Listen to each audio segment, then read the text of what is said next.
Buenos días, bienvenidos al canal de las clases de Antonio, y en el vídeo de hoy vamos a ver en el apartado de materia lo que son las mezclas y las disoluciones, ¿vale? Y sus diferentes fórmulas para resolver los ejercicios, ¿vale?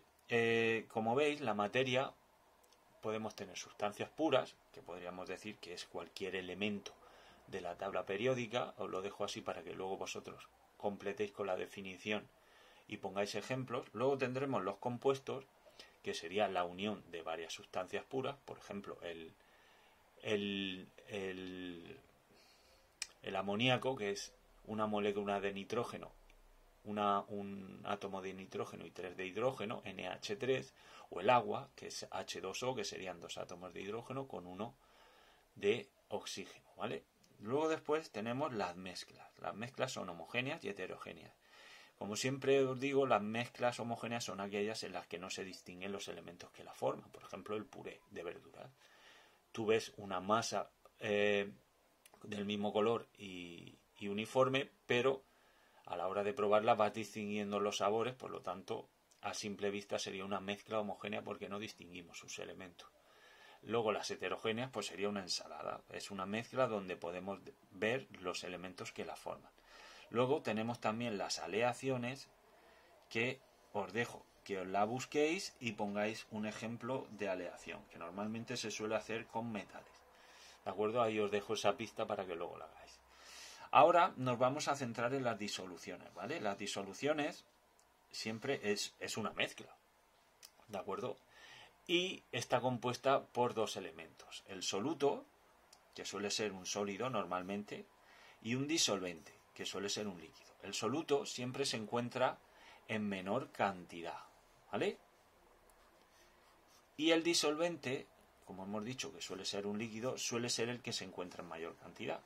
Porque si no, no tendríamos, si el soluto fuera más grande que el disolvente en la cantidad, tendríamos una disolución saturada, por lo tanto no podríamos hacerlo bien, porque habría más. Imaginaros que tenemos un vaso de agua y le echamos mucha sal, al final solo nos queda sal, ¿de acuerdo? Y la cuestión tiene que ser como el ejemplo del agua de mar, o sea, tú no ves la sal en el agua del mar, ¿vale? Porque está disuelta. Eso quiere decir que el soluto es menor en cantidad que el disolvente.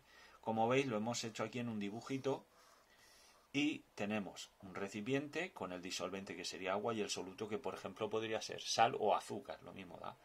Todo junto es la disolución, ¿vale? Y la disolución ya sabéis que sería el soluto más el disolvente.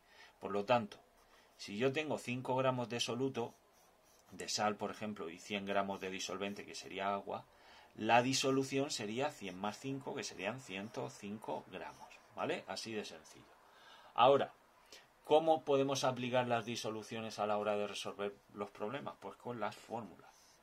Tenemos el tanto por ciento en masa, que serían los gramos de soluto partido de los gramos de disolución por 100, y aquí tenéis los diferentes fórmulas que se derivan a partir de lo que nos pidan. Si nos piden los gramos de soluto, la fórmula se quedaría así, simplemente es despejar, es un ejercicio de despejar. Y con los gramos de disolución lo mismo, ¿vale? En el tanto por ciento volumen pasa exactamente lo mismo que con el tanto por ciento en masa. Son iguales, por lo tanto a la hora de despejar será exactamente lo mismo. ¿Y qué ocurre con el gramos litro partido gramos de soluto por litros de disolución? Pues muy sencillo. Si nos piden los litros de disolución, los gramos litro pasan abajo dividiendo, y si nos piden los gramos de disolución, los gramos litro pasan multiplicando a los litros de disolución, ¿vale?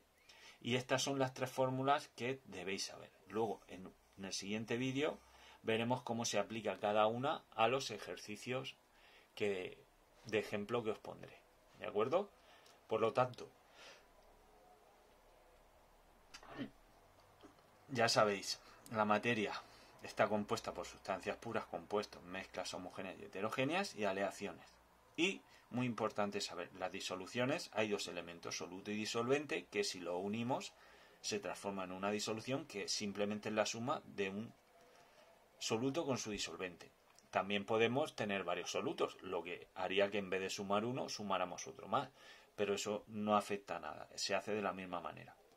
Luego, como ya hemos visto, las fórmulas del tanto por ciento en masa, tanto por ciento en volumen y gramos partido de litro son estas tres y se despejan de esta manera dependiendo de lo que nos pidan luego calcular. ¿De acuerdo?